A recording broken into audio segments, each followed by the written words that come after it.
Hello guys, good morning. എല്ലാവർക്കും പുതിയ വീഡിയോയിലേക്ക് സ്വാഗതം. എൻ്റെ മുഖം കണ്ടിട്ട് നിങ്ങൾക്ക് എന്തെങ്കിലും തോന്നുന്നുണ്ടോ? വേറൊന്നുമല്ല, 2 ദിവസത്തെ ഉറക്കക്ഷീണമാണ്.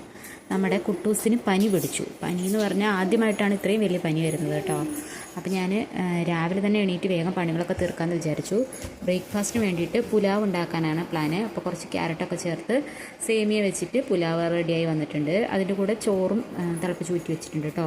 പിന്നെ ഉച്ചക്കത്തേക്ക് തോരൻ കറിയായിട്ട് ക്യാബേജ് തോരനും അടുപ്പത്തേക്ക് വെച്ചു. അപ്പോഴേക്കും പിള്ളേരെ എണീറ്റിട്ടുണ്ട്. പാപ്പൂസിന് പനിയില്ല, എന്നാലും പനി ലക്ഷണമൊക്കെ കാണിക്കുന്നുണ്ട് കേട്ടോ. ഒരാൾക്ക് വന്നാൽ മറ്റേ ആൾക്കും വരുമല്ലോ, അതങ്ങനെയാണല്ലോ. അപ്പോൾ പാപ്പൂസ് എണീറ്റ് വന്നു, റസ്ക്കൊക്കെ കഴിക്കുന്നുണ്ട്. സാധാരണ കിച്ചണിൽ ഇരുന്നിട്ടാണ് കഴിക്കാറ്. ഇന്ന് അകത്തേക്ക് പോകുന്നു, എന്ത് പറ്റിയെന്നറിയില്ല. പിന്നെ പനിക്കാരൻ എണീറ്റ് വന്നിട്ടുണ്ട് കേട്ടോ. അപ്പോൾ ഇന്ന് രാവിലെ ആയപ്പോൾ ഇത്തിരി കുറഞ്ഞിട്ടുണ്ട്. ഇന്നലെ രാത്രിയൊക്കെ നല്ല പനിയുണ്ടായിരുന്നു. 102, 102.9, 101, 100.5 അതിൽ നിന്ന് താഴ്ന്നേ ഉണ്ടായിരുന്നില്ല കേട്ടോ. ഇപ്പം ഞാൻ ടെമ്പറേച്ചർ നോക്കുമ്പോൾ കുറഞ്ഞിട്ടുണ്ട്, 98.7 ആയിട്ടുള്ളൂ. അതിനുശേഷം അവൻ്റെ കാര്യങ്ങളൊക്കെ ചെയ്തിട്ട് വന്നപ്പോഴത്തേക്കിനും നമ്മുടെ തോരൻ കറി റെഡി ആയിട്ടുണ്ട്. പിന്നെ ഞാൻ ചാറായിട്ട് പാവയ്ക്ക് ചാറ് വയ്ക്കാം, തേങ്ങ അരച്ച് പുളിയൊക്കെ ചേർത്ത് വെക്കാമെന്ന് വിചാരിച്ചിരുന്നത്. പക്ഷേ കുഞ്ഞ് എണീറ്റ് വന്നതുകൊണ്ട് ഇനി അതൊന്നും നടക്കില്ല. അപ്പോൾ കുറച്ച് തൈര് ഇരിപ്പുണ്ടായിരുന്നു, അതെടുത്തിട്ട് തേങ്ങയൊക്കെ അരച്ച് ഒരു പുളിശ്ശേരിയാക്കി.